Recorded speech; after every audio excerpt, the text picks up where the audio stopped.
noches. Buenas noches, ingeniero. Buenas noches. Buenas noches. Buenas noches, jóvenes. Entonces, bien, vamos a retomar nuestro curso que ha habido. Me enfermé y ha habido otras cosas más de por medio. Al final, prácticamente hemos estado desconectados buenas semanas y vamos a ahora acelerarnos en cuanto a la reposición del tema. Entonces, no sé si alguien me puede recordar dónde nos quedamos la última vez.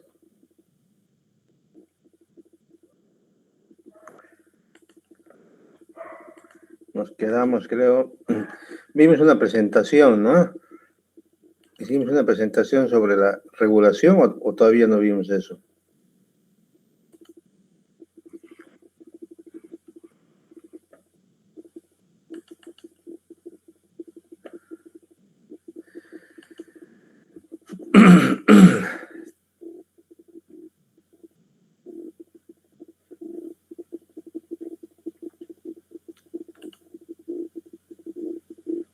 A ver, si me hacen recuerdo dónde nos hemos quedado para no repetir, por favor.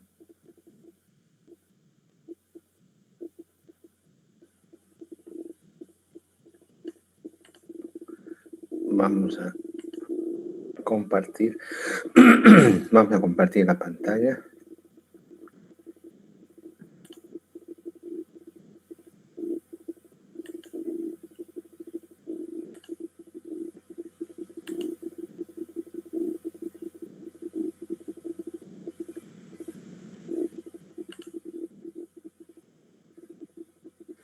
Bien, ¿se puede ver esto? ¿Jóvenes?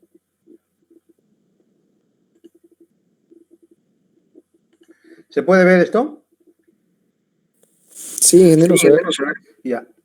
No me acuerdo exactamente de dónde nos hemos quedado, pero estuvimos viendo el tema de la regulación del sector eléctrico. Hemos visto un poco de economía, ¿no es cierto?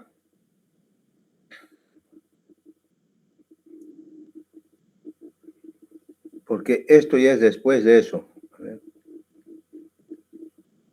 Sí. ¿Es para volver atrás o partir desde acá? Si alguien me dijo que cada persona investigue sobre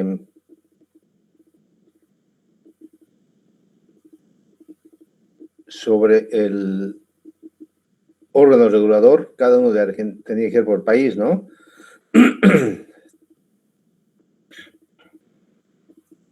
¿Alguien se acuerda de ustedes, jóvenes? ¿Dónde quedamos?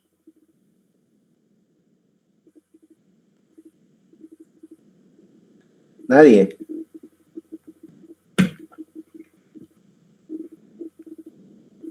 Vamos a volver entonces atrás.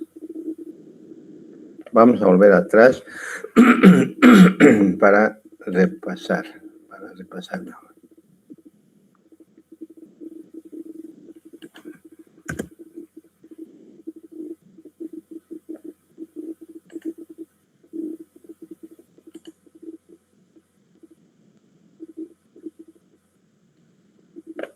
Ok. Entonces vamos a compartir.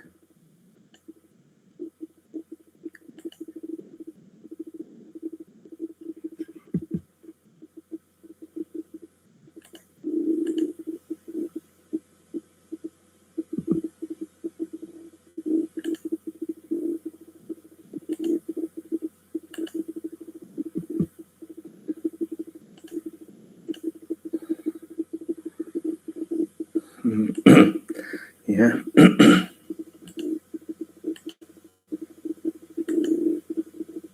Ok, se puede ver, ¿no? Ahora sí. ¿Se puede ver la pantalla completa? Sí, ingeniero, se ve. Bien, me van a ir avisando si se mueve también las láminas. Vamos a retomar entonces a partir de esta parte donde vamos a entender que el sector eléctrico, porque hemos visto ya lo que es la generación, transmisión, distribución, habíamos repasado y algo habíamos avanzado de regulación. Entonces vamos a ver que el sector eléctrico no solamente son las empresas eléctricas, que son generación, transmisión y distribución, sino son también los organismos que hacen que haya esas tres actividades, que es generar, transmitir y distribuir. Eso es un sector eléctrico. ¿Ok? Ahora, en nuestra modernidad, no solamente las actividades son generación, transmisión y distribución. Hay una cuarta actividad que está implícita en el caso de Bolivia, que es la comercialización. Esta comercialización es la que, por ejemplo, hace la CRE al darle la factura. Pero también hay a veces comercialización para comercializadoras que puedan comprar y vender energía en un mercado mayorista. Eso lo vamos a ver un poquito más adelante. Y la última actividad que entró en el país, que con retraso, porque en el resto de países ya hay esta actividad, es la generación distribuida. ¿Y qué es la generación distribuida? Es la producción de energía en el mismo lugar de consumo y que tiene la posibilidad de meter energía a la red eléctrica. No es lo que son los paneles solares que hoy por hoy ofrecen muchas empresas, y cuando va uno a una feria energética, encuentra en los stands lo que ofrecen los paneles solares con la posibilidad de poder conectarse en sus casas para su consumo, y si hay un excedente, meter a la red para hacer un reconocimiento. ¿Conocen ustedes este tema de la generación distribuida? ¿Sí me puede decir sí, nada más, por favor?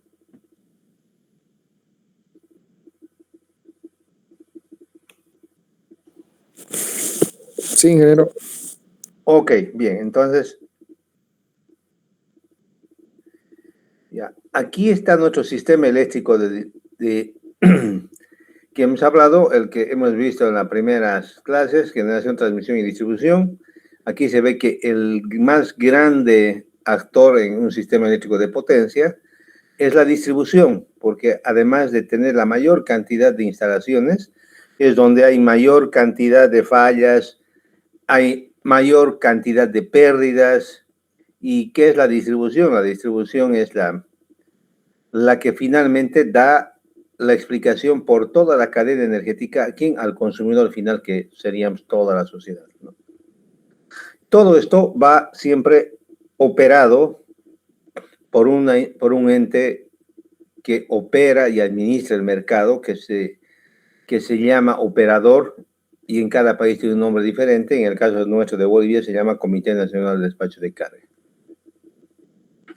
Recuerdo que esto habíamos avanzado. Entonces, aquí muy rápidamente entonces decimos que este sector eléctrico tiene estas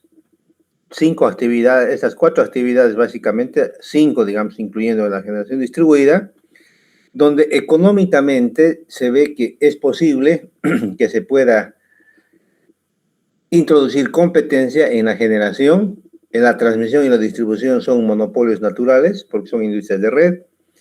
La comercialización, es decir, la venta al consumidor final, a nosotros, por ejemplo, puede no necesariamente ser monopolio, porque es una actividad que puede ser en competencia.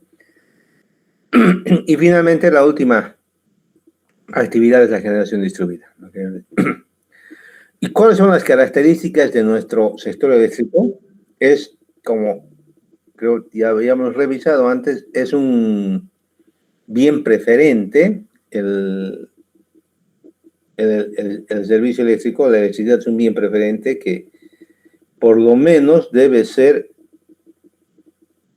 de beneficio para toda la población, ¿no?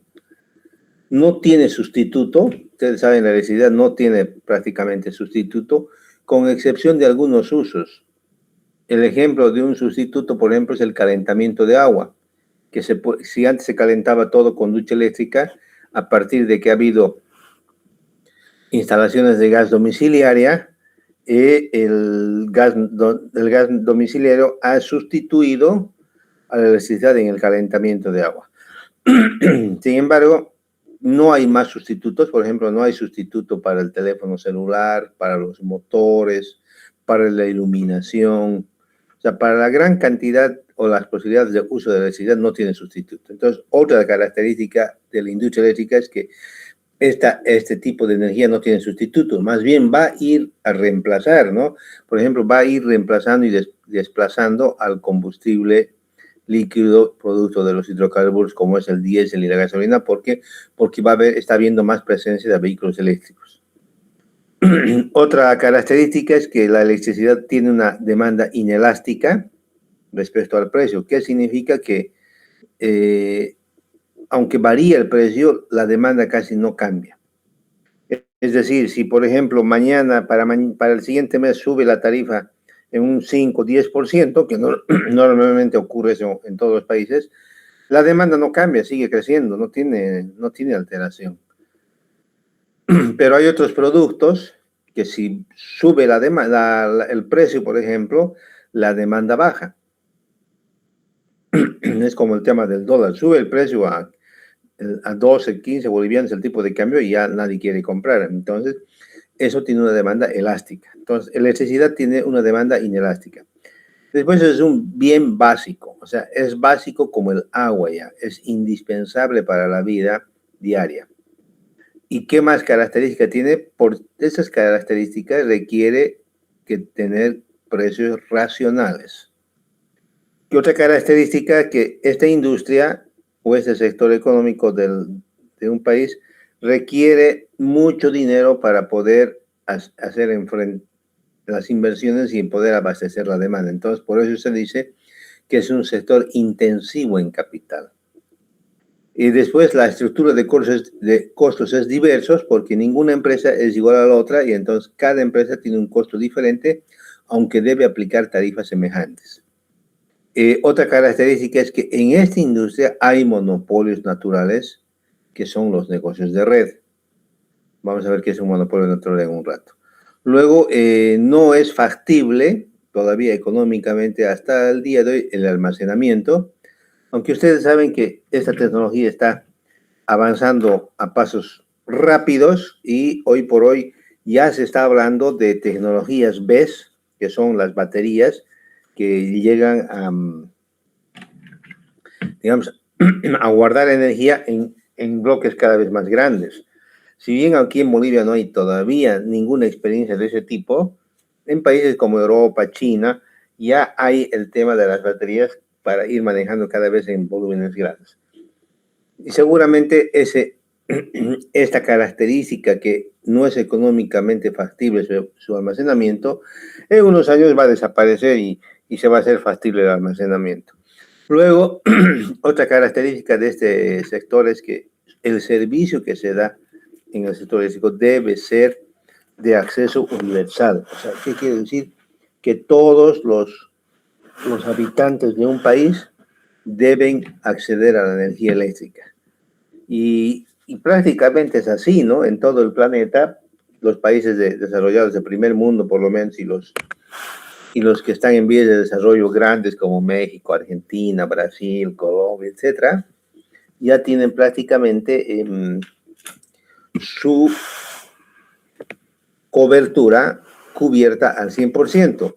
Bolivia en Latinoamérica es de los pocos que tiene la cobertura eléctrica, no al 100%, pero estamos próximos, estamos, creo, a nivel nacional con un 90% ya por todas las inversiones que se han hecho.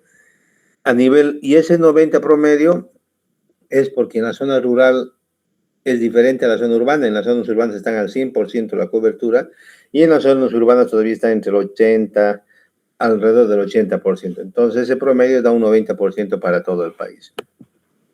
Y otra característica que ya el acceso al servicio eléctrico es un derecho humano. Es un derecho humano que no se puede negar. Lo que sí, el que sea derecho humano no significa que sea gratuito, ¿no? Pero ya desde el punto de vista del derecho humano es que todos pueden acceder, a nadie se le puede negar esto. Y bueno, lo central de nuestro curso de esta materia es esto, entender qué se tiene que regular en la industria eléctrica, por qué se tiene que regular o para qué, y cómo regular. Esas tres preguntas deberíamos de tener la respuesta a la culminación de este curso, que se trata de economía de energía, porque al final lo que se quiere ver es por qué se debe controlar el precio, por ejemplo. Porque es el precio el que tenemos que determinar en la industria eléctrica de una manera que ese precio sea regulado, no esté directamente abierto al mercado. ¿Por qué? Porque hace un momentito había dicho, porque son monopolios los que están presentes. ¿Por qué? Porque es un derecho humano, porque se requiere acceso universal. O sea, hay varias respuestas, el por qué o para qué. ¿Y cómo se regula? ¿Cómo se regula? Mediante teorías económicas que han desarrollado en el mundo y se lo aplica eso a través de instituciones regulatorias que fijan los precios, las tarifas, la calidad, la cobertura, los costos, etc. ¿Okay? Eso más o menos a grosso modo lo que se debe entender cuando se habla de regulación del sector eléctrico. Y para entender esto, pues se requiere conceptos económicos. Conceptos económicos que necesariamente debemos tener algún dominio para poder comprender. Los conocimientos económicos que requieren son conocer cómo funcionan los mercados, porque al final la electricidad, cuando compramos, estamos haciendo una compra y venta, y eso es un mercado, mercado es el lugar donde se compra y se vende, ¿no? De manera genérica. Y los mercados que hay en el mundo, eso es lo que vamos a revisar, hay mercados que son perfectos y hay mercados que no son perfectos. ¿Por qué no son perfectos? Porque tienen fallas o tienen fallos. Entonces, cuando el mercado no es perfecto, tiene que haber una regulación económica. Esta regulación, ¿qué hace? Busca corregir estas fallas. ¿Para qué? Para lograr una asignación eficiente de los recursos económicos, que en economía decimos que los recursos económicos son limitados, son escasos, ¿no? Entonces, ¿qué necesitamos conocer de economía? Básicamente lo que es microeconomía. En microeconomía, los temas de mercado, porque ahí vamos a ver lo que es la competencia perfecta que hay en un mercado, y los mercados imperfectos, y también vamos a ver las leyes de la oferta y la demanda. Todo eso es parte de la microeconomía y la microeconomía es parte de la economía. Entonces, antes de entrar un poco más en ese detalle, vamos a revisar qué es la economía. La economía es una ciencia social que estudia cómo se administran los recursos disponibles. ¿Por qué? Porque estos son limitados. ¿Y por qué tenemos que administrar? Para satisfacer las necesidades humanas, que esas son ilimitadas.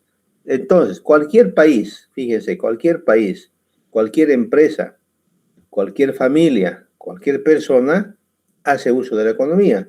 ¿Por qué?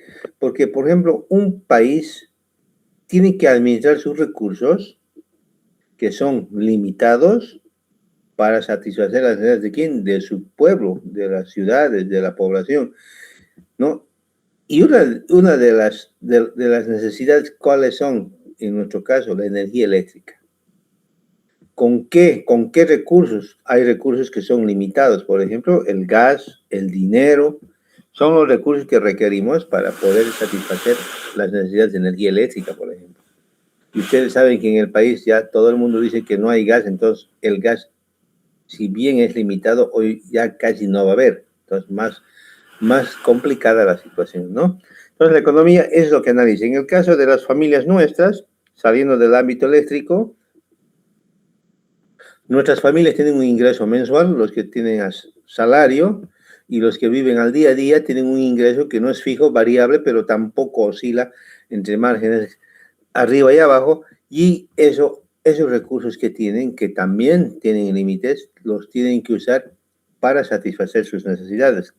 Sus padres, por ejemplo, tienen que, los recursos que tienen, los ingresos económicos que tienen mensual, diario o semanal, los tienen que administrar para cubrir las necesidades de ustedes, de sus hijos, que son vivienda, alimentación, transporte, material de estudio, comunicación, celular, o sea, todo eso para satisfacer esas necesidades. ¿Y qué son esas necesidades?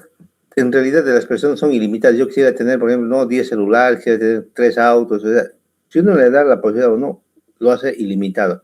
Porque las necesidades son así de las personas. Entonces, lo que busca la economía precisamente es eso. analizar el comportamiento de las industrias, de los países o de las personas, las decisiones y las acciones que toman, o dicho de otra manera, dice, estudia cómo las personas, las empresas y los gobiernos toman decisiones relacionadas con la producción, distribución y consumo. ¿De qué? De todo, de cualquier cosa, de un bien cualquiera o de un servicio. En ese bien, nosotros si nos centramos en electricidad, van a tomar los gobiernos o las empresas también y las personas que hacen parte del gobierno y la empresa, decisiones relacionadas con la producción de energía. Por ejemplo, ¿cómo se va a producir energía? ¿Usando qué fuente? ¿Dónde? ¿Qué tamaño? Ubicaciones, ¿no? La distribución, que es el transporte y la distribución de eléctrica, y el consumo. Entonces, todo eso tiene que ver, de alguna manera, por más técnico que sea el tema, todo obedece a la economía. Bueno, entonces, hablando un poco ya más genérico, la economía tiene dos brazos grandes o dos áreas. Uno es la macroeconomía y otro es la microeconomía.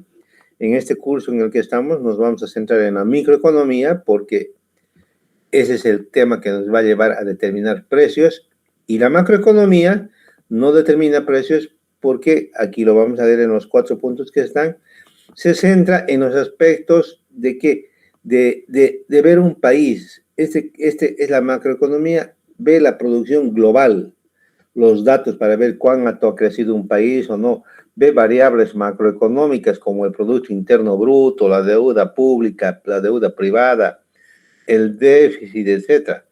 Entonces, eso no es motivo de nuestro curso, pero es bueno enunciarlo, ¿no?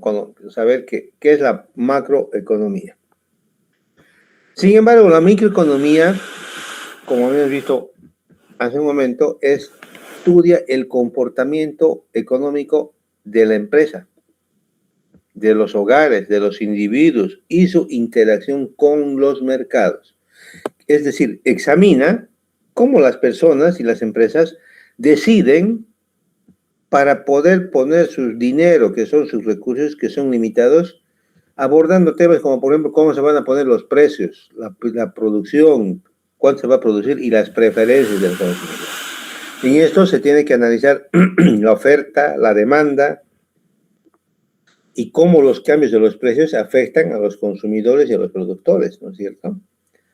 Y las consecuencias de que el Estado intervenga sobre la sociedad. Entonces, la microeconomía, como la que vamos a estudiar, tiene entonces las ramas siguientes: cómo se consume, que sería la demanda; la producción, que sería la oferta; los mercados, que hay que conocer dónde se compra y se vende; y un equilibrio que tiene que haber, y una economía del bienestar, además, que tiene que ver proporcionando un marco para que se puedan tomar decisiones empresariales necesarias para la economía. Entonces, el problema fundamental de la economía, jóvenes, eso se tiene que quedar con ustedes claro. El problema fundamental de la economía es satisfacer las necesidades humanas, que son prácticamente infinitos, con recursos que son escasos. ¿Ok? Eso estudia la economía. Todos los economistas se centran en eso, en estudiar cómo satisfacer las necesidades humanas, que son muy grandes y los recursos son escasos. A ver, los recursos que son infinitos, que no son escasos, ¿cuáles son? Lo único es el aire y el sol. Inclusive el sol de noche no hay, entonces en la noche es escaso, no está presente todo el día. El único bien infinito es el aire, ¿no? Bueno, ¿y qué busca la economía? Busca dar solución a estas necesidades, dando respuesta a lo siguiente: ¿qué producir? ¿Cómo producir? ¿Y para quién producir? Eso hay que responder en economía. Y si nos vamos al tema eléctrico, es similar, ¿no? ¿Qué producir? Electricidad. ¿Cómo? Eso tenemos que ver con hidroelectricidad, con termoelectricidad, que es gas natural, con termoelectricidad, que es con biomasa, con energía eólica, con energía nuclear, con carbón, con cómo se va a hacer. ¿Y para quién? Ah, no, para los 12 millones de habitantes que están en Bolivia, repartidos tantos en La Paz, tanto en Cochabamba, en todo el departamento. Y eso es en todos los países, ¿ok? Ahora, eso independientemente de cómo es un país. Y para resolver esto, cada país encara una forma diferente, y cada país sigue digamos, su propia estrategia, ¿no? Y vemos nosotros que a nivel, como hemos visto al principio, creo, del curso, a nivel del mundo hay 3 sistemas económicos, básicamente, que son los siguientes: el sistema capitalista o de libre mercado, el sistema socialista o comunista o de economía o de planificación centralizada, y el mixto. Entonces, en los países en el mundo prácticamente tienen estos 3 modelos, y cualquiera de estos 3 modelos busca lo mismo: satisfacer las necesidades humanas para encontrar qué producir, cómo y para quién. Cuando hablamos del primer sistema, el sistema capitalista o de libre mercado, también que se llama de libre mercado, son economías donde los individuos, o sea, nosotros y las empresas, hacen la producción y el intercambio de bienes y servicios mediante transacciones que se hacen en los mercados. Por ejemplo, la carne. Uno, para ir a comprar la carne, tiene que ir al Hipermaxi, al Icenorte o al Abasto. O sea, ¿qué hacen las personas? Las personas intercambian bienes. Te doy dinero y me das la carne, por ejemplo, donde intervienen por eso precios y mercados. Ese es el sistema capitalista o de libre mercado. Sin embargo, en un sistema socialista, comunista o de planificación centralizada, dice que la propiedad privada no existe y lo que existe es la propiedad colectiva que está en manos del gobierno. Entonces, la producción, la distribución de los servicios, de los productos, lo hacen de manera igualitaria de la riqueza y se eliminan las clases sociales. Eso, ejemplo, en Cuba. En Cuba no puede haber una persona que, si tiene $100 adicionales, vaya y busque más carne. No puede haber. O sea, el Estado les da el cupo a cada familia en función a su cantidad de miembros de la familia, una entrega, no sé si semanal o mensual, pero les asignan alimentación. Les asignan salud, les asignan educación, o sea, les asignan electricidad. Si ustedes ven en el internet hoy por hoy, se van a fijar, electricidad tiene serios problemas Cuba y tienen restricciones de electricidad, no pueden tener todo el día, pero a todos les dan por igual, nadie tiene más ni menos. Esa es una economía socialista, comunista o de planificación centralizada. Y la mixta tiene algo de los dos, ¿no? Son países que están caminando de un lugar a otro y hay cambio de gobierno y medio marcha atrás. Y nosotros, como Bolivia, yo creería, estoy seguro más bien, que nos encontramos en un país de economía mixta.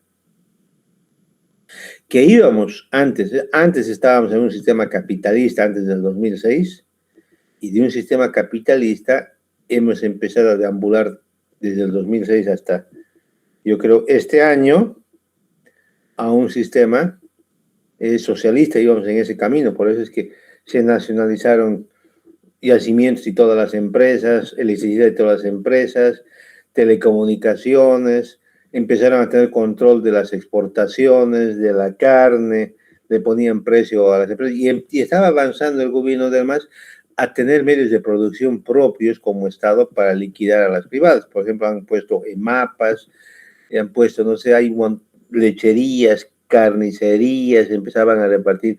O sea, íbamos camino a eso. Por supuesto, ningún país de un año a otro puede cambiar de sistema económico, ¿no? Porque esto es todo un proceso. Entonces Bolivia, si antes estaba en un sistema capitalista, iba migrando a un sistema socialista, ha quedado a medio camino y está como una economía hoy mixta. Hoy por hoy, por ejemplo, ustedes saben que desde que ha ganado el partido, ¿qué se llama el partido del presidente Paz? No recuerdo qué se llama, pero desde el día que él ha ganado la presidencia, todo el mundo, yo creo, sabía que iba a haber un cambio brusco en el país. Un cambio brusco porque de caminar a un sistema socialista se estaba frenando eso y tenía que irse a un sistema, tal vez no de libre sistema capitalista 100%, pero ya no socialista. Ir a acentuar tal vez lo mixto.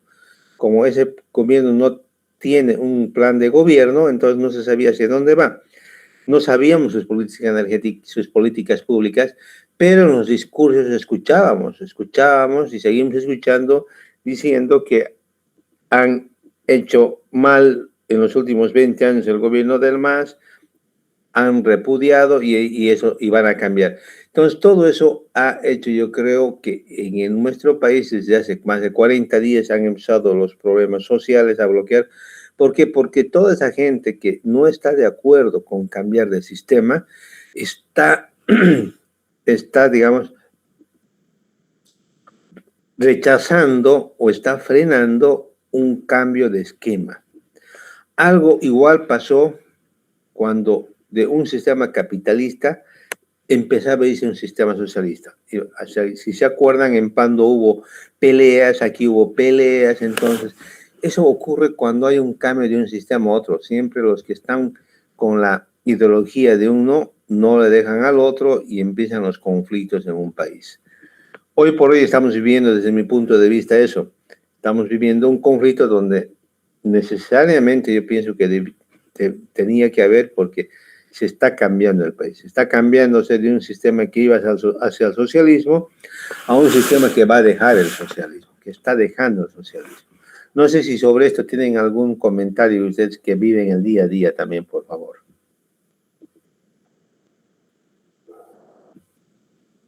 ¿Dónde nos encontramos ahorita?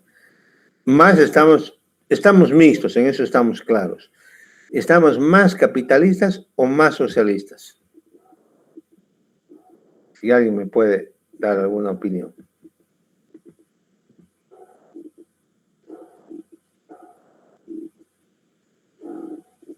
¿Jóvenes?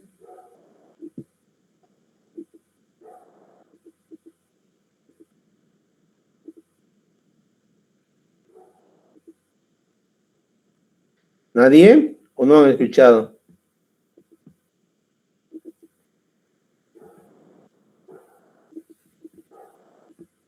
Bueno, a cada uno habrá que preguntarle. Entonces, no sé si me están escuchando. ¿Se ha escuchado todo lo que he hablado? Ahora estoy hablando para nadie.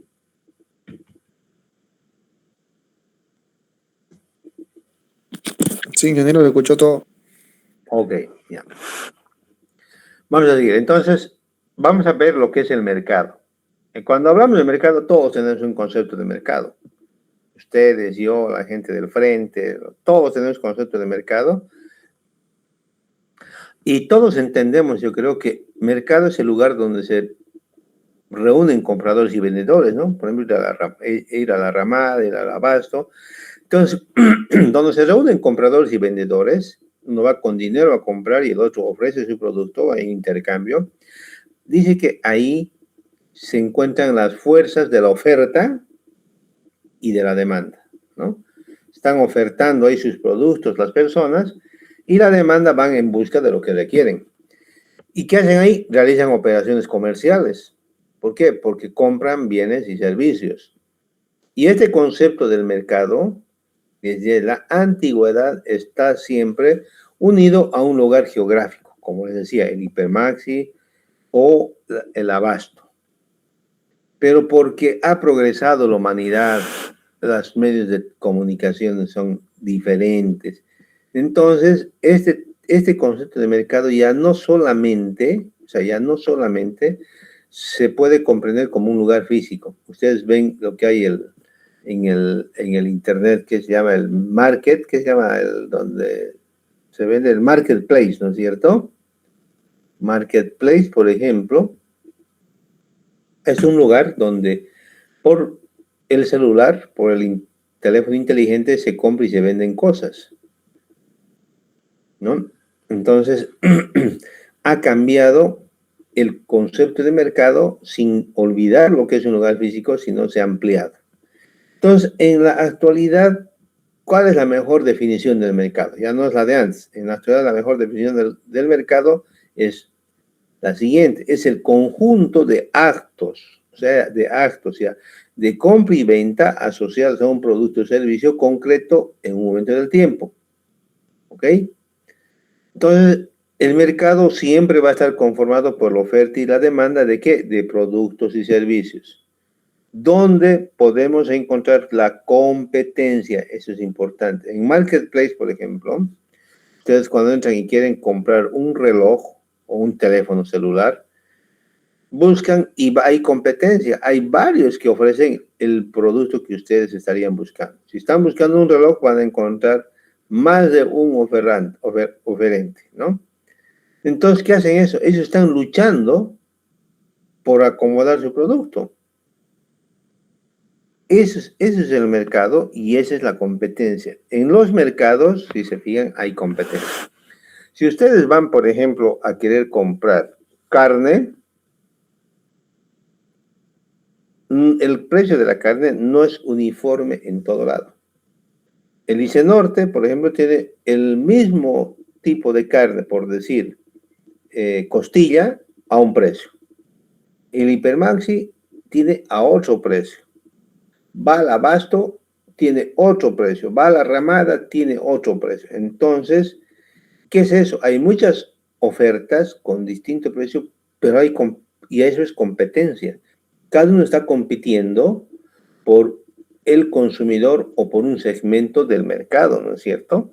Entonces, eso es la competencia, el que haya muchos que están ofertando el producto que uno requiere. Y en eso del mercado, hay dos tipos de mercado económicamente hablando.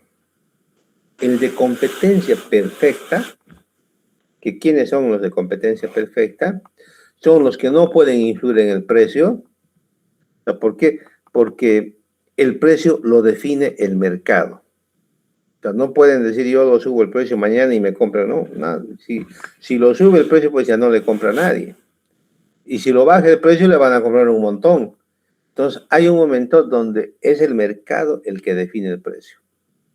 En este tipo de mercados hay muchas empresas vendedoras, esa es una característica. Muchos vendedores y muchos compradores. Por ejemplo, el tema de la carne. Hay muchos que venden y hay muchos que compran. Porque, y cada una de estas tiene una pequeña cantidad del total.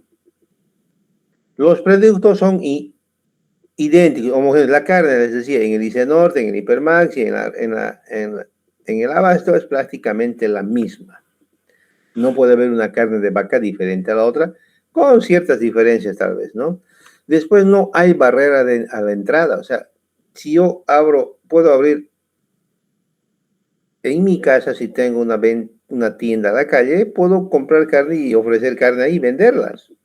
Me hago dar al mayor por un precio más barato y nadie me puede decir que no, excepto los permisos municipales, digamos, de salubridad, ¿no?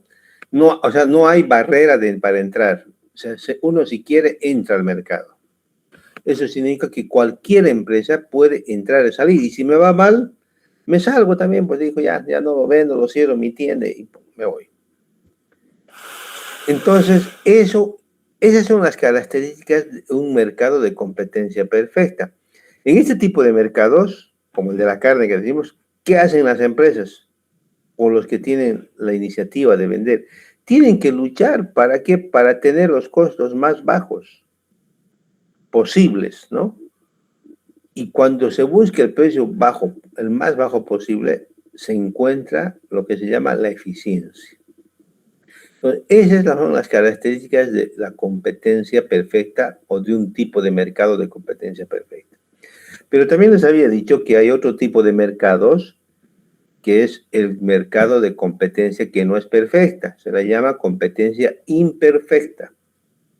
En este tipo de mercados imperfectos, las empresas influyen en el precio. Si una empresa dice yo lo subo a 10 y punto, y bueno, lo mueve.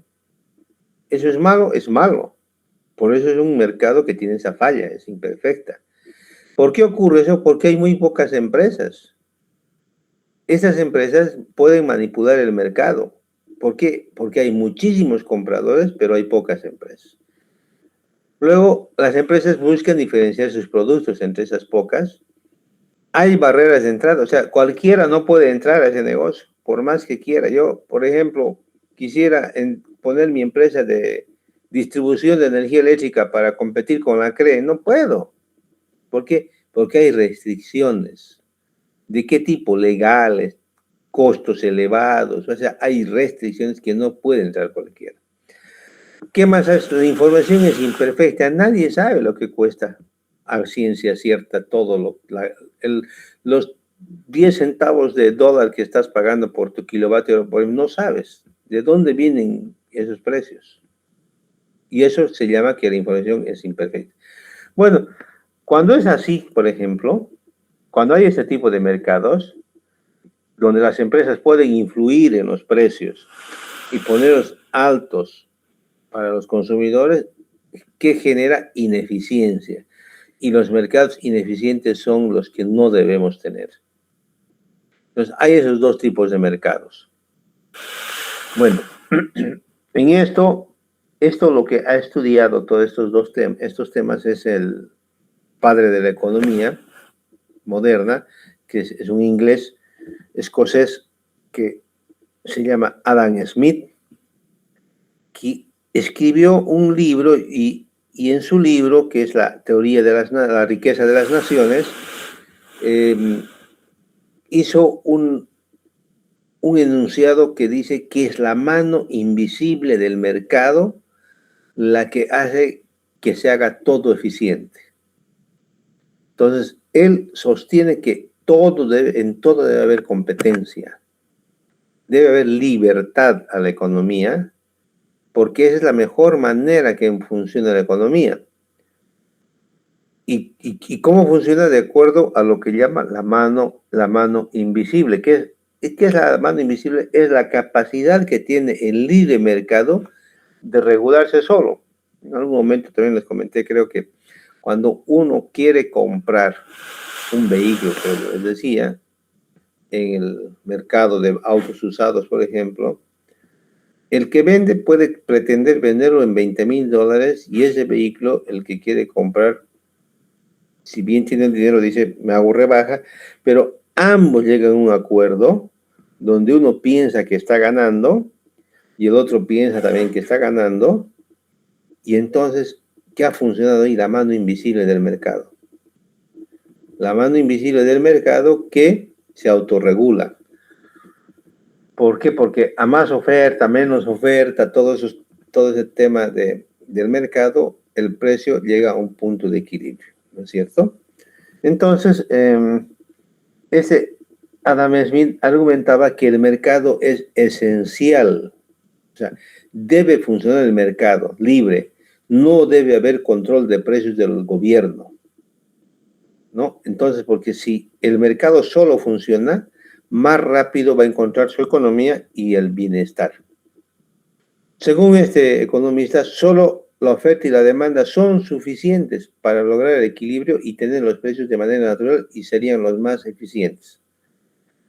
Si entra el gobierno a fijar precios de la carne, precios del arroz, eso según esta teoría, eso provoca ineficiencia, no hay libertad, es malo.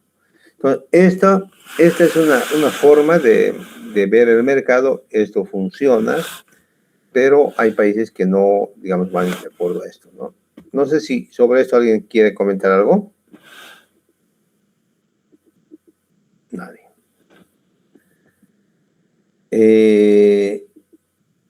A ver, por ejemplo, vamos a ver el ejemplo 2, por ejemplo, aquí que tengo. Si consideramos una empresa de tecnología que innova desarrollando un nuevo smartphone que tenga mejores características y sea más barato en cuanto a su precio, ¿y por qué hace eso una empresa? para poder vender más, ¿no es cierto? Para poder vender más y tener mayor cuota de mercado, y si vende más y tiene mayor cuota de mercado, va a tener ganancias. O sea, ¿qué está haciendo la empresa? Está mejorando para poder ganar más. No es porque le quiera dar un mejor producto a la población, nada. Él quiere ganar, entonces innova, desarrolla un nuevo producto, etc. Y con eso, la competencia, los que también están en la misma carrera, las otras empresas, se ven impulsadas de hacer lo mismo, de mejorar sus productos, precios, y al final, ¿quién se beneficia? Se beneficia el consumidor.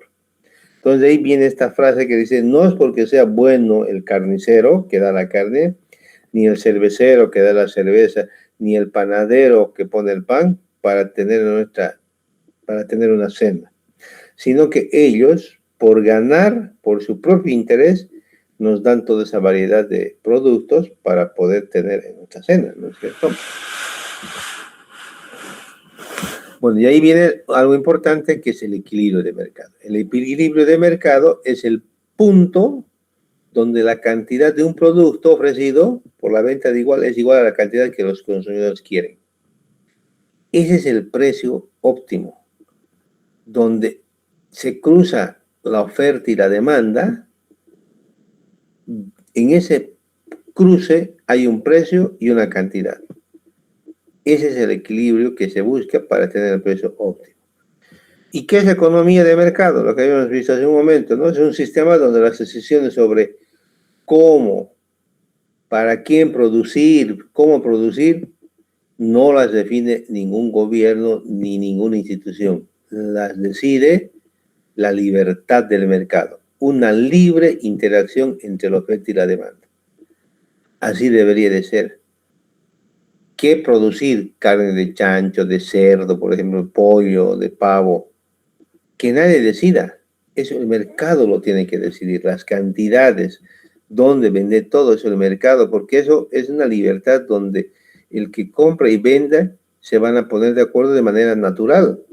Pero si entra un gobierno y decide, no, el chancho no se va a vender esta semana, solamente se va a vender vaca o pollo en 2 semanas y en tales lugares, eso es intervenir el mercado.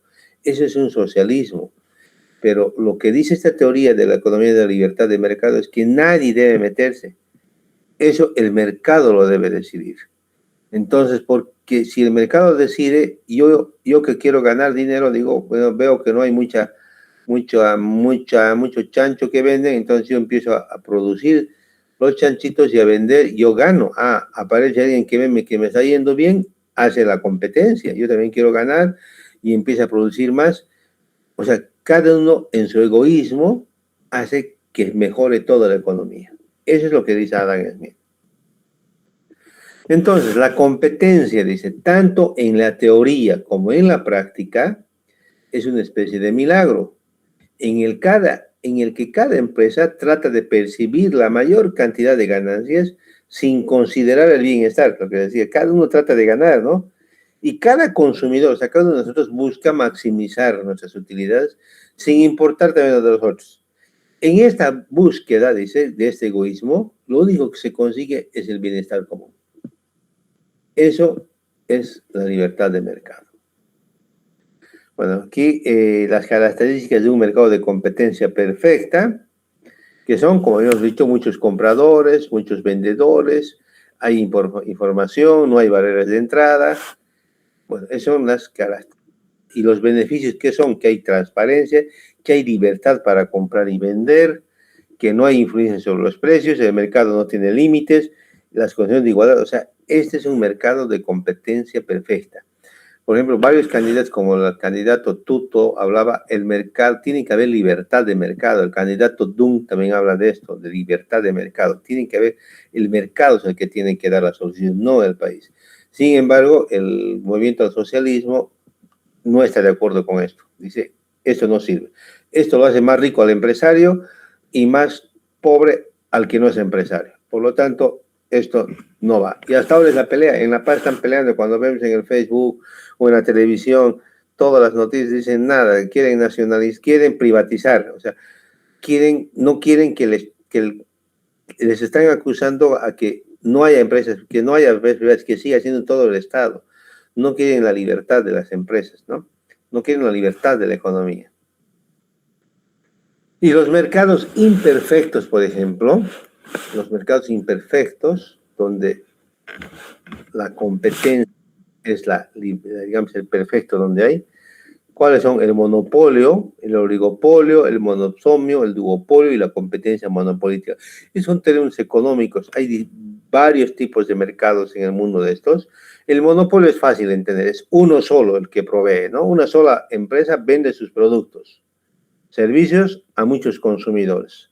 Y no hay sustitutos. El monopolio puede significar cualquier situación que impida la oferta y la demanda. Un monopolio es la distribución de electricidad. Oligopolio son pocos, no son una cantidad grande, son contados con los dedos, pues son 5 los vendedores, pero los compradores son una cantidad enorme. Entonces, ese es un oligopolio. Eso es desde la parte de la oferta. Después de la demanda, el monopsomio es el opuesto al mercado, sino que solo hay un comprador y muchos ofertantes. Por ejemplo, el gobierno. El gobierno es el único que compra armas en un país, porque está prohibido el resto que compra. Entonces, y hay muchos fabricantes de armas, ¿no? Eso se llama monopsonio. Y hay otros dos tipos más de mercados que son imperfectos, pero no nos interesa ir a ver esos mercados imperfectos. Aquí hay un cuadro que es bueno. Entonces, con esto tenemos que ver cómo se comporta el consumidor y cómo se comporta el productor. Y eso se explica con la ley de la oferta y la demanda. Han debido ustedes escuchar en varias oportunidades qué es la ley de la oferta y la demanda. No, la ley de la oferta y la demanda dice tal cosa. Dice, no, bien. Y cuando hablamos de demanda, tenemos que pensar en todo lo que la gente quiere. Y nosotros cuando hablamos de electricidad también, ¿no? La demanda, ¿qué es? La energía eléctrica, la demanda de energía eléctrica, la demanda de potencia, la demanda de reactivos, etc. Bueno, entonces, de manera general, ¿qué es la demanda? Es la cantidad del producto que se venderá en el mercado a varios precios durante un periodo específico. La cantidad del producto que la gente compra depende de su precio, claro. Si es caro, se compra poco, y si es barato, se compra más.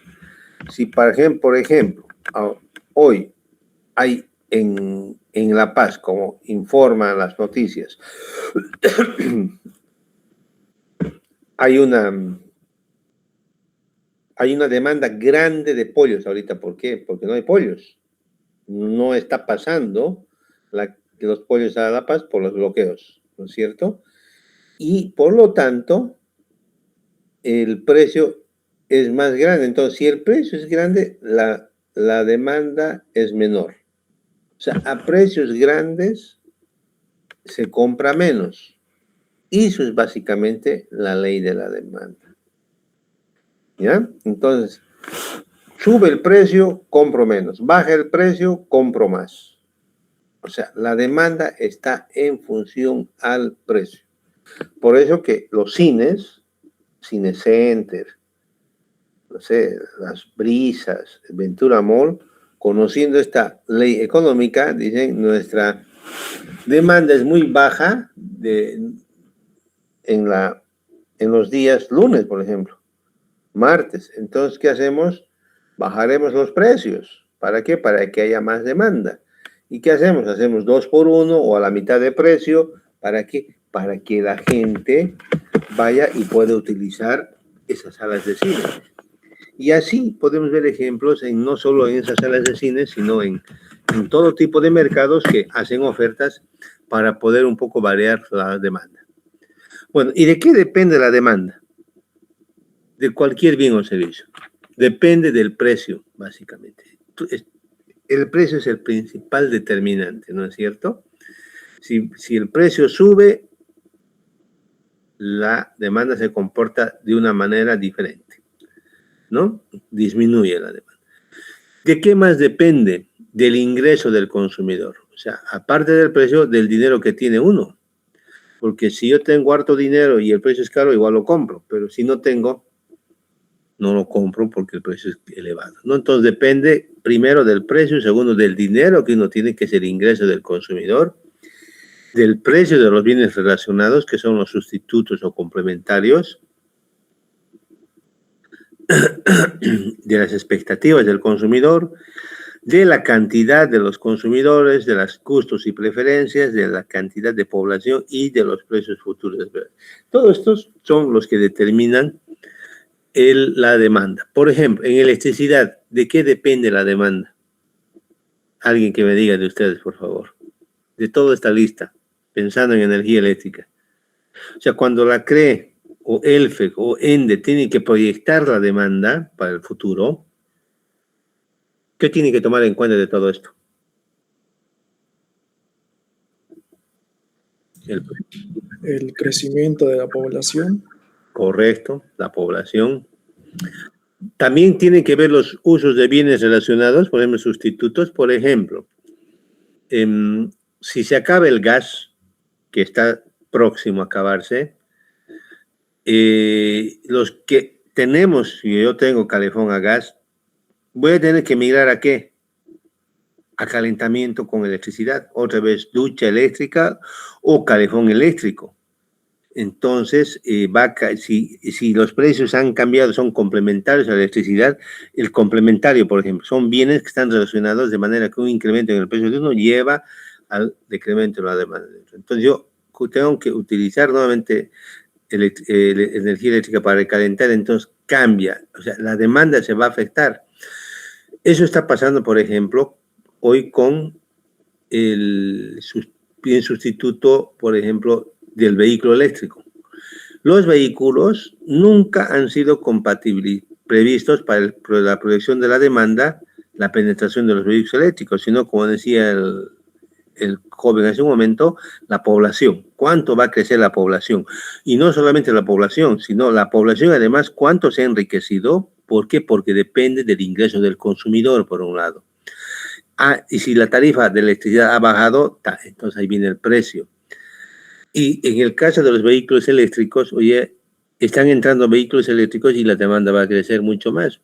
Le está sustituyendo a la gasolina y al diésel. Entonces, todo eso afecta. Entonces, no solamente en electricidad, eso ahorita hicimos el ejemplo rápidamente, pero en todos los productos o en todos los servicios, estas son las variables que afectan la demanda. A veces no todos están presentes, a veces 1, 2 o 3, nada más de estos, pero afecta todo esto y cuando se hace un estudio de la demanda hay que tomar en cuenta todas estas variables que pueden afectar. Entonces, la demanda es función de ¿qué? Función de todo esto. Y cuando se dice es función de todo esto, cuando se proyecta la demanda, cuando se hace por ejemplo, con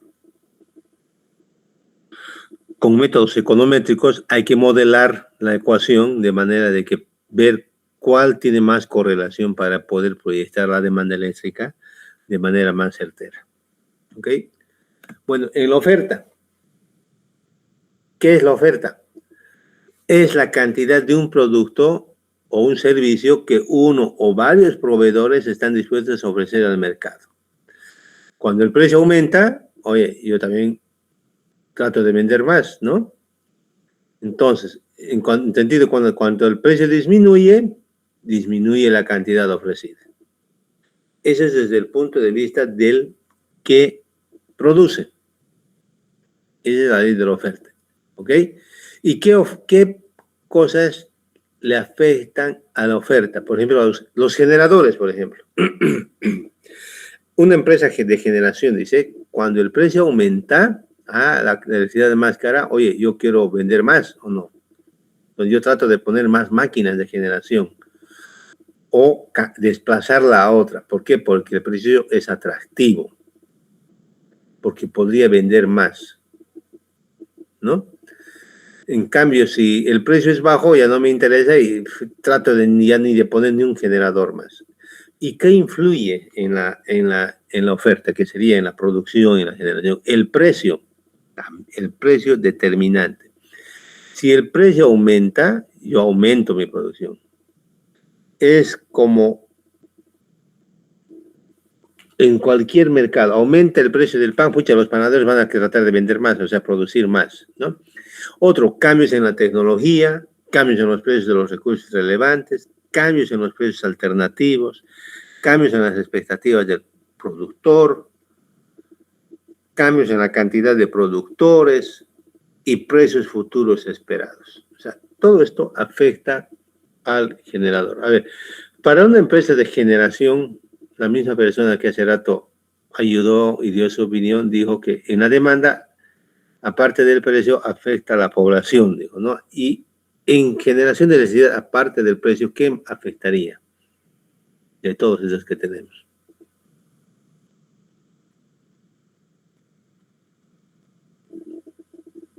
¿Mm?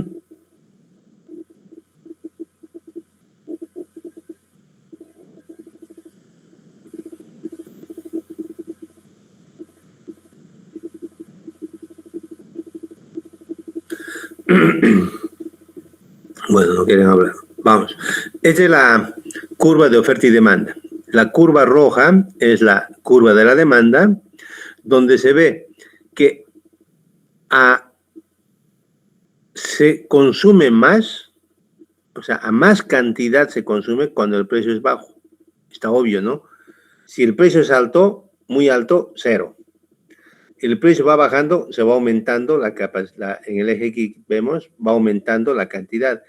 Y mientras más baja el precio, más cantidad se consume. O sea, más cantidad uno puede comprar, ¿no es cierto? Entonces la curva roja está clara. La curva azul, lo mismo. Mientras el precio sube, yo ofrezco más, dice el productor. Sigue subiendo el precio, yo pongo más oferta. Pero eso no es infinito. Va a llegar un momento donde las dos curvas se cruzan y ese es el punto de equilibrio. Y ese punto de equilibrio es lo que dice Adam Smith, la eficiencia. Ahí solito se pone de acuerdo el mercado. Yo por más que ofrezca todo lo que ofrezca, yo por más que compre y todo lo que compra, va a haber un momento donde el precio va a determinar la cantidad que voy a comprar. Esa es la cantidad de equilibrio y el precio de equilibrio. En ese punto, ambos ganan. Los consumidores que tienen excedente y los productores que tienen excedente. O sea, ahí los dos ganan.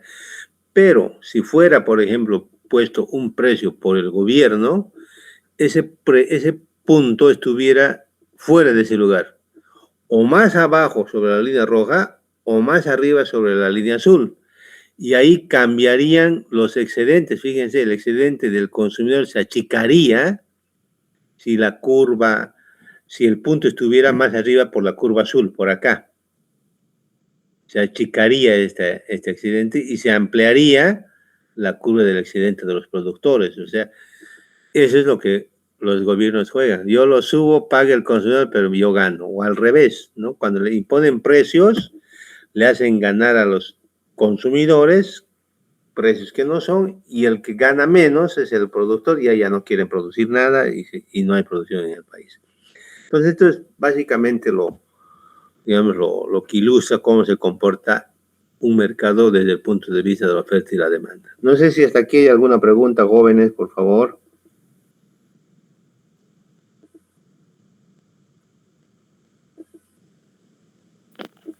No, ingeniero. Ok, bien, gracias, sigamos avanzando. Bueno, lo que les decía, la elasticidad de la demanda es cuánto cambia la demanda si cambia el precio. Y yo les había anticipado al principio que electricidad es uno de los pocos productos que es inelástico, que significa que si cambia el precio, prácticamente no cambia la cantidad. Cambia por otras razones la cantidad demandada. Cambia, por ejemplo, en el caso de Santa Cruz, por las olas de calor. Llega un calor grande y todos encienden su aire acondicionado, sea el precio que esté. No están fijándose cuánto ha subido la energía, ha bajado, ha subido nada. Le hace calor y encienden. Llega la noche, enciende su luz y enciende. No es porque ha bajado el precio, ahora enciendo más focos, o si es porque ha subido, enciendo menos focos, nada. Entonces es inelástica en todo el mundo, aunque en algunas condiciones tal vez se ve que es inelástica, digo elástica, pero en general es inelástica. Y esta es la forma de la elasticidad, cómo se calcula, ¿ok?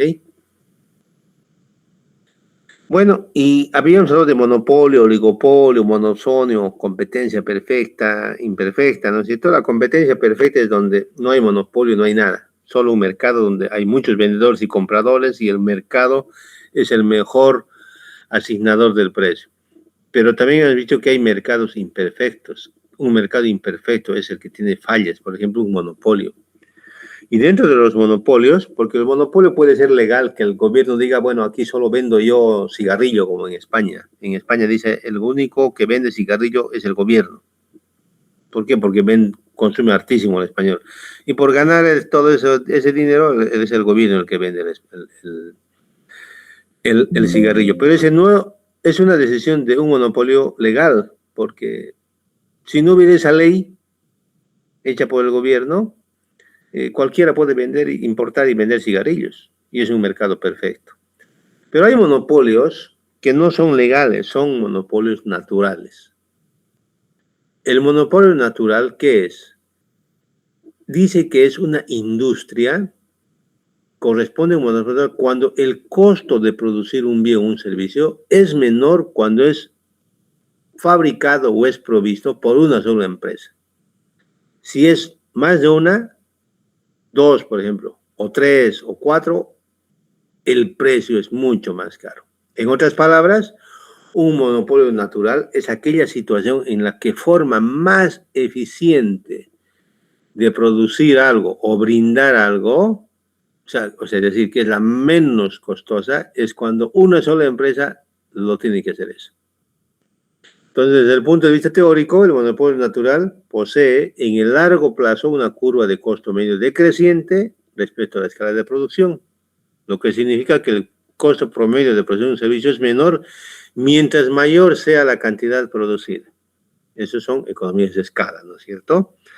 Entonces, cuando el costo medio decrece, como dice, a medida que aumenta la escala de producción, se dice que hay economías de escala.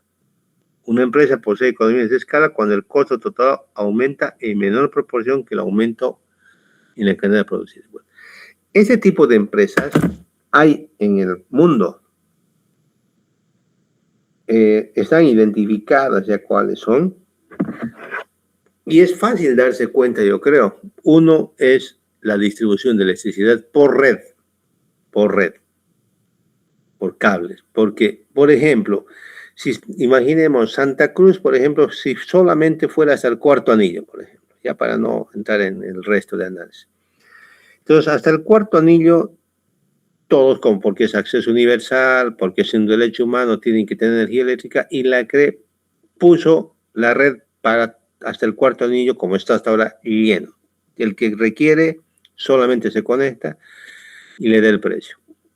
Bueno, pero como hemos visto que mientras más competencia y el precio baja y el precio de equilibrio se ponen de acuerdo entre oferta y demanda y demás, bueno, tendría que entrar otra empresa. La empresa CRE 2, por ejemplo, entraría, y para poder vender su energía tendría que poner la misma infraestructura, postes, subestaciones, líneas, y etcétera. Al frente de las calles hubieran dos. Entonces, ahí hay dos costos de infraestructura. Si costó 100 millones, por ejemplo, para la CRE, ese costo de infraestructura, al otro le va a costar igual, 100 millones. Con 100 millones podía atender a todos los que están en el cuarto anillo, hasta el cuarto anillo. Pero como va a entrar la empresa 2, la CRE 2, se tendría que partir el mercado, suponiendo que la mitad se va con uno y la mitad con otro. Entonces son 200 millones de inversión para la misma cantidad. ¿Qué se consiguió? Que se hizo más caro. Si entra una tercera empresa, va a tener que poner otra infraestructura igual, que van a ser entonces 300 millones de dólares para dar a la misma gente. El precio, si se divide eso entre los mismos que tienen que utilizar, se hace más caro. Es decir, mientras más competidores haya, el precio se va haciendo peor. Entonces, ¿qué dice por eso esta teoría? Un monopolio natural es aquella situación en la que forma más eficiente de producir o brindar un servicio es cuando una única empresa se hace cargo de dicho proceso. Y ese es el caso de la distribución de energía eléctrica, ese es el caso de la transmisión de energía eléctrica, porque es un negocio de red, una sola red suficiente. Ese era el caso de cotas de la telefonía por cable y por postes. Pero, ¿por qué dejó de ser monopolio cotas? Porque aparecieron otras tecnologías. Apareció la telefonía celular. Y eso le rompió el mercado, le rompió el paradigma de que la telecomunicación es un monopolio. ¿Por qué? Porque un salto tecnológico cambió eso. ¿Qué pasaría en electricidad? El día en que ya haya comercialmente el transporte de electricidad por el aire, también deja de ser monopolio natural esto. Y hoy por hoy hay pruebas en Estados Unidos, en Europa, donde ya transportan energía de un lugar a otro, de poca escala, creo 4 o 5 megas, pero a precios muy altos. Pero ya está, es lo que decía Nikola Tesla, se puede transportar energía por el aire. El día que eso ocurra, que seguramente no está lejos, va a desaparecer este concepto de monopolio natural en electricidad. Bueno, los monopolios naturales entonces, ¿cuáles son? Los de red normalmente. ¿Cuáles son? La transmisión, la distribución de electricidad, la distribución de agua potable por cañerías, la distribución de gas natural por cañerías, el alcantarillado, que es por tubería, el transporte ferroviario, que es por trenes, la telefonía fija, que es lo que les hablé, y las carreteras. Entonces, como es un monopolio que puede abusar, habíamos dicho, que influye en los precios, es un mercado con falla, se necesita ser regulado, necesita regularle. ¿Y qué es la regulación? La regulación lo que hace es tratar de simular competencia en ese mercado. ¿Para qué? Para alcanzar la eficiencia, para tratar de que haya... Simular competencia significa buscar eficiencia, lo que es el mejor precio, el precio más óptimo, buscar ese punto de equilibrio que hemos visto. Entonces, ¿qué es la regulación? Es la acción y efecto de regular. ¿Ok? Ese es la regulación. Entonces, ¿qué es? Es establecer normas, reglas o leyes en un determinado ámbito. ¿Para qué? Para que haya un orden, para llevar un control y garantizar que todos los derechos originales de la comunidad. Son reglas administrativas. ¿Ok? Esas son. Ahora hay varios tipos de regulaciones. La que nos interesa a nosotros para electricidad es la regulación económica. La regulación económica son medidas promulgadas por los gobiernos, ahí está, el gobierno lo tiene que hacer, para regular los mercados, para fijar los precios y las cantidades de producción, para establecer especificaciones técnicas y en general restringir la participación de ciudadanos y las empresas en el mercado. Pero la regulación solamente se hace necesaria cuando hay monopolio, porque si fuera de competencia perfecta no es necesario que se mete el Estado, a nada. ¿De acuerdo? Entonces, la regulación económica es un conjunto de normas que el Estado emite para controlar estos mercados monopólicos y sus actividades. Este objetivo del regulador es garantizar que estos mercados funcionen de manera eficiente para protegerse al consumidor final. ¿Qué es lo que trata de hacer? Reemplazar a la competencia que no existe. En este tipo de mercados con fallas no existe la competencia, porque si existiera la competencia no es necesaria la regulación. Por eso que no es necesaria la regulación en muchos productos y servicios en el país, ¿no es cierto? ¿Cuáles son los sectores que están regulados? El mercado financiero, las de comunicaciones, electricidad, hidrocarburos, agua potable, saneamiento y transporte. Bien, vamos a quedar acá. Yo creo que mañana nos vemos un poco tarde para continuar. ¿Están de acuerdo? Está bien, ingeniero. Mañana, fíjense, como estamos un poco atrasados, mañana ustedes tienen clases, nos conectaremos a las 9:30. Si no se hace muy cansador, ahorita, por 1 hora. Hoy día fue un poco más de 1 hora. Mañana igual, de 9:30 a 10:30. Está bien, ingeniero. Estaría bien, ingeniero. Bien, jóvenes. Entonces, mañana nos vamos a reunir 9:30 y ahora les llamo la lista. Alejandro Quispe. Presente. Einer Padilla. Presente. Limber Solís. Presente, ingeniero. Nicola Mejía. Hay un Nikola Tesla en la clase. Fabio Silicuana. Edgar Flores. Presente. Edgar ha estado faltando mucho, por si acaso. Jonathan Arnés. Máximo Mercado. Roger Rodas. Presente. Ahmed Gemio. No hay más. Bien. Entonces, mañana, ahorita voy a poner en el grupo nuevamente que mañana nos vemos a las 9:30. Y en la semana vamos a hacer unas 2 clases. Listo. Hasta mañana, jóvenes. Que descansen. Hasta luego.